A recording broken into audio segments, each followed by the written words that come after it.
Bună, dragilor, și bine ați venit la o nouă citire. Dacă titlul te-a atras, înseamnă că ai aici cu siguranță un mesaj pentru tine. Îți mulțumesc pentru că mă urmărești, îți mulțumesc pentru că mi-ești alături.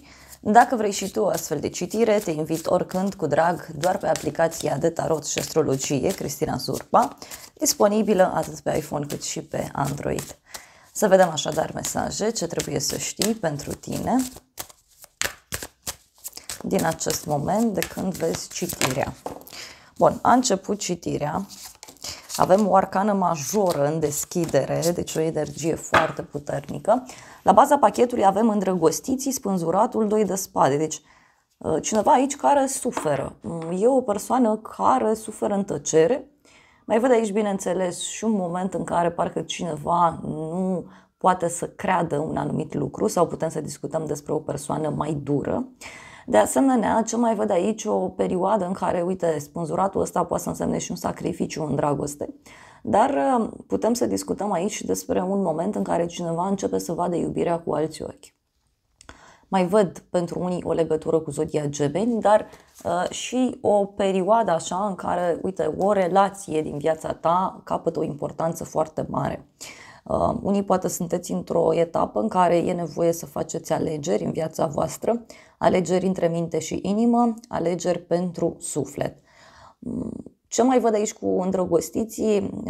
Putem să discutăm și despre o perioadă în care cineva se comportă într-un mod mai adolescentin. Da? Bun, în plan personal avem magicianul. Spuneam despre o arcană majoră care deschide citirea, dar este a doua. O perioadă în care îți iei toate resursele pe care le ai la îndemână pentru a face ceea ce îți dorești. Ce mai văd aici foarte clar e faptul că te afli într-o etapă a vieții tale în care îți dorești să faci de toate în același timp, dar mai văd aici și energia cuiva care, nu știu, minte, fură, trădează, e o persoană mai puțin plăcută, e o persoană cu un mod de a acționa puțin mai ciudat. Apoi avem moartea, o conexiune cu un scorpion, deci o pregătire pentru o transformare, o pregătire pentru o schimbare profundă. Schimbarea aceasta poate să vină în urma unui drum sau schimbarea aceasta se pregătește undeva în spate. Transformarea poate să însemne și o schimbare în casă, o schimbare într-o prietenie, într-o relație. Poate să fie și cineva care trece prin niște momente mai complicate. Hai să vedem magicianul ce spune. Ok, și cu magicianul aici avem așa, florile și altă flori, da, crinul. Deci, o perioadă de adevăr, și cum se pregătește ca acest adevăr să iasă la suprafață. Mai este, bineînțeles, un moment în care cineva a conștientizat anumite lucruri din jur care nu fac bine, dar poate să fie și un moment de curățenie în viața ta, în sufletul tău. Poate este un moment în care te gândești să ai un stil de viață mai sănătos, poate te gândești serios să acționezi într-un mod nou. Arcana majoră, moartea, a venit clarificată cu multe cărți. În primul rând avem sicriul acesta care reprezintă clar un sfârșit, este un sfârșit eliberator. Avem muntele, deci e ceva ce se hotărăște și foarte puternic și avem un bărbat și șoarecii. Cineva care reușește să scape dintr-o situație complicată. E vorba de o transformare legată de un bărbat din viața ta, dacă ești femeie. Poate să fie un prieten, poate să fie cineva din familia ta, poate să fie persoana iubită sau un personaj la care tu te gândești, dar eu văd aici un obstacol, văd ceva complicat care se dizolvă. Da? Dacă ești bărbat, văd că în viitorul apropiat vei reuși să-ți rezolvi anumite probleme legate de bani, legate de sănătate. Văd aici clar și o persoană puțin supărată, să știți. Da? Însă omul acesta este gata să facă o schimbare în viața sa. Și uite, văd drumul, da? Un drum pe care omul ăsta îl face. În plan profesional, uite, avem 7 de bâte. Dai dovadă de foarte mult curaj, ești într-o perioadă cu multă energie. 7 de bâte semnifică și un moment în care începi să vezi lucrurile mai clar. Unii parcă vă luptați pentru un loc sau alții vă luptați să vă mențineți un anumit loc. Ce mai văd aici e o victorie, e foarte multă încredere în tine pe care o ai. Apoi avem 6 de monede, deci bani pe care îi primești. bani pe care îi dai la rândul tău. În unele cazuri mai simt aici că este vorba despre o transformare profundă și din acest punct de vedere. Dacă tu aștepți un răspuns legat de bani, să știi că acesta vine și este pozitiv. Hai să vedem, 6 de monede.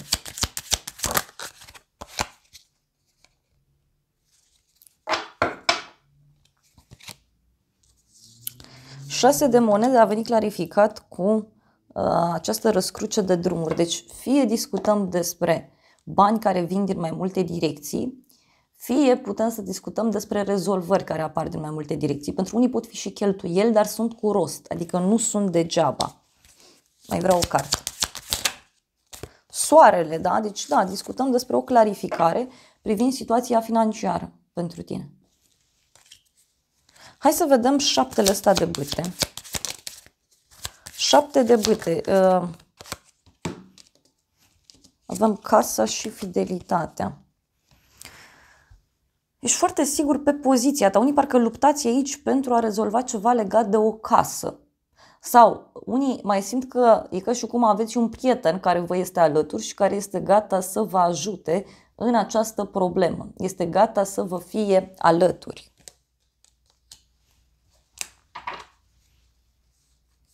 Mai vreau o carte. Oh, au ieșit două. Ia uite, avem cheia și inelul. Deci o rezolvare care apare și care are legătură cu un contract, o colaborare, o veste bună. Poate pentru unii are legătură și cu un secret pe care îl aflați sau o soluție, da? O soluție la o anumită problemă. Vreau să văd surpriza. Surpriza e regina de bâte și turnul. Hopa, o legătură cu o zodie de foc. Berbec, leu, săgetător. Surpriza are legătură cu o rivală. Surpriza are legătură poate cu o popularitate mai mare, da? E ca și cum devii mai cunoscut sau mai cunoscută, dar pentru unii simt eu că surpriza are legătură cu dărmarea unui turn în legătură cu o inamică sau în legătură cu o persoană foarte dură, foarte ciudată. E o persoană care își urmărește foarte mult interesul. Ia să vedem. Deci cineva care face o minune. Hai să vedem ce e cu regina asta de bâte. Ei, surpriza are legătură cu o victorie, simt eu. Deci dacă ești femeie, simt eu aici că surpriza are legătură cu un noroc în dragoste sau un noroc foarte mare pentru sufletul tău. Unii e ca și cum sunteți într-o perioadă în care faceți doar ceea ce vă place. Faceți doar ceea ce vă spune sufletul. Și atunci văd că lucrurile merg în direcția potrivită. Dacă ai un talent, dacă ai o pasiune și te gândești, da, dacă situația aia funcționează, dacă nu funcționează, proiectul respectiv sau ce ai tu de făcut, aici răspunsul e pozitiv cu siguranță. Da? Deci e un noroc foarte mare. Dar din nou, e ceva legat de o rivală. Hai să vedem turnul. Și parcă cineva... Turnul, steaua, deci surpriza are legătură cu faptul că, nu știu, cuiva îi se dărâmă castelul, da? Și mai văd aici, bineînțeles, și o veste bună din punct de vedere financiar. Uite, avem șarpele, deci din nou discutăm despre o tentație foarte mare, dar eu așa simt să transmit că poate să fie vorba și despre cineva care e descoperit, cineva căruia îi se descoperă anumite lucruri. Dar dacă tu aștepți un răspuns aici, pe partea profesională în special, să știi că acesta este pozitiv. Dar chiar și în plan personal, da, avem moarte, avem turnul, este clar vorba despre o transformare, dar persoana aceasta e implicată. Pentru unii, nu știu, poate aveți o prietenă, da, e o persoană energică, glumeață, care vă ridică moralul, care vă este alături, este o persoană care vă ghidează, care vă face ziua mai bună. Și atunci femeia asta vă poate face o surpriză plăcută, vă poate ajuta să demascați pe cineva.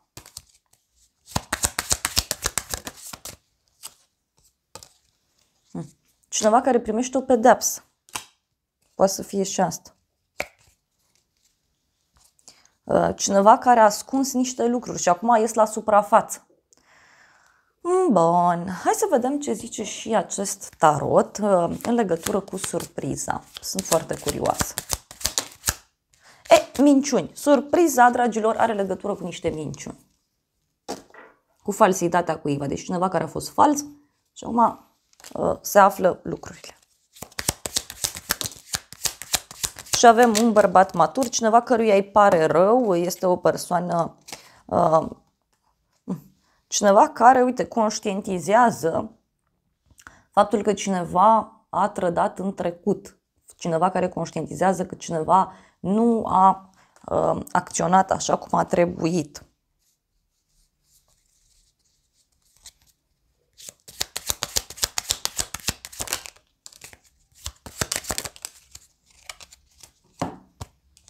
Vorbe și furia sau cearta. Deci surpriza are legătură cu o ceartă la care fie asiști, fie are legătură cu cineva care, nu știu, la nervi spune adevărul sau cineva care recunoaște ceva ce a făcut. Pentru că turnul ăsta se dărâmă, da? Deci e vorba de o pedeapsă pe care cineva consideră că o merită.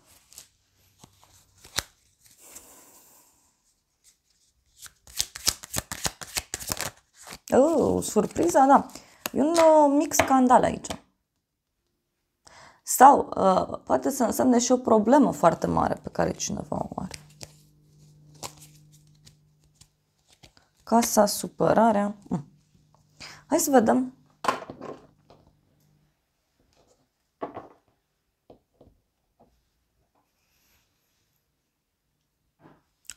Mai vreau o carte din acest oracol.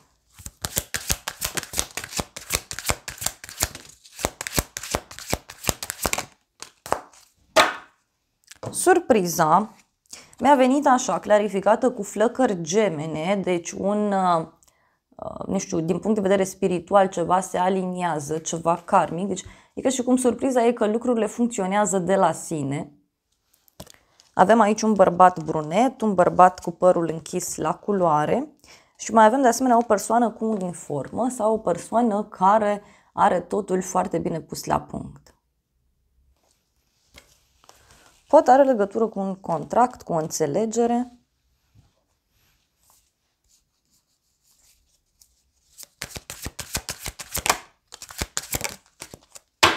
Și avem așa, cadou, surpriză, deschidere. Și avem karmă, poveste toxică și noi oportunități. Deci poate are legătură cu sfârșitul unei karme, da? Sfârșitul unei perioade complicate. Dar văd aici totuși că e ceva ce o să fie cu artificii.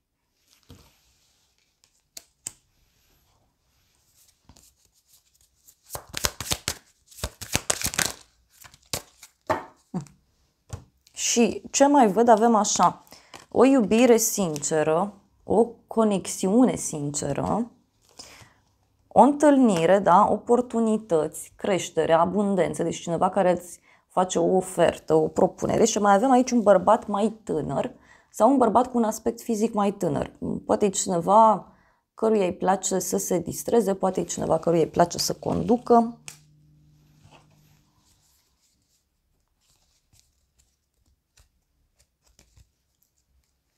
Poate să fie vorba și despre o nouă iubire sau o nouă persoană. Hai să vedem ce zice și acest oracol.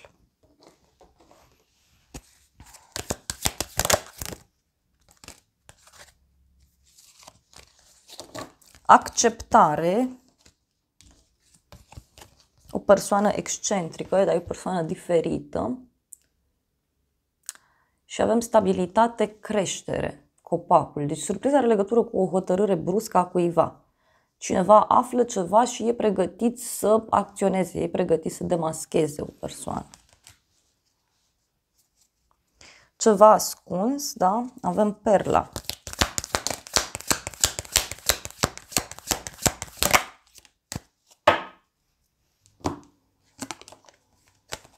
Avem distanță, călătorie, abundență, noroc. Deci surpriza poate are legătură cu un noroc care ține de un drum. Surpriza poate are legătură cu un noroc care ține de bani. Deci e o creștere bruscă, o eliberare bruscă.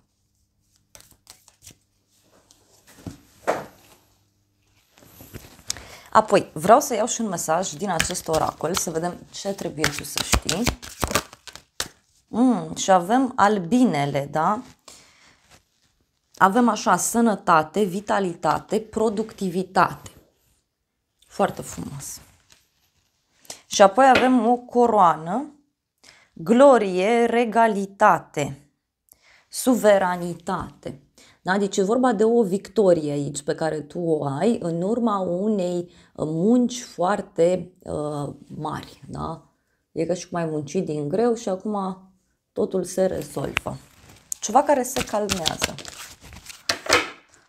Ok, mai avem aici așa, hartă, lume, explorare, călătorie. Deci poate e ceva legat și de o persoană care călătorește mult sau e ceva legat și de o persoană care, știu eu, explorează foarte multe.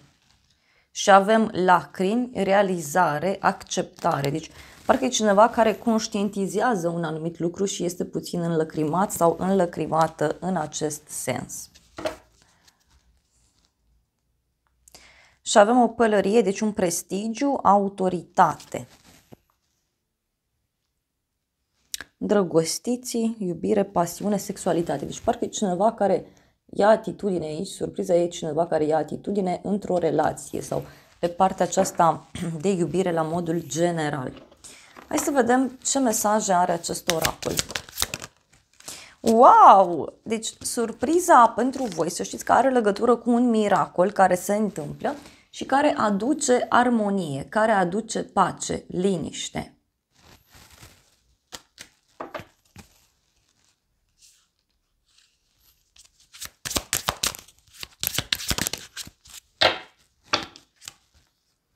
Celebrare. Deci e ca o celebrare, e ca o bucurie, e ca o victorie și apoi avem noi începuturi. Da? Noi începuturi care apar.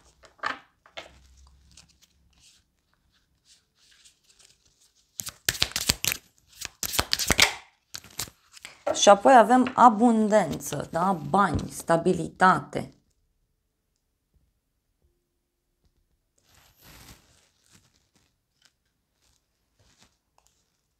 Și vis. Deci eu cred aici că are legătură cu un fel de vis care devine realitate. Dragilor, acestea au fost previziunile de această dată. Eu vă mulțumesc pentru prezență, vă îmbrățișez cu drag. Sper din suflet să vă fie de folos informațiile și să ne revedem cu bine și data viitoare. Eu vă doresc să aveți parte de o zi sau de o seară cât mai frumoasă.